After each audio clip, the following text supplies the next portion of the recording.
गोजावनांगोन आरो दैया जाला नङाबा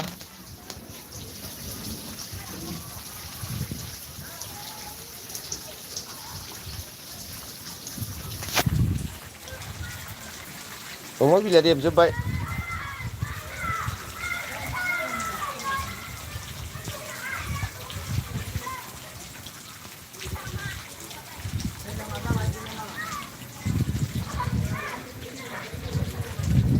ए खदाल दं नामा नायनाय खदाल थानांगौथ' गंसे गुन्दै बानपानि जाजोब्बाय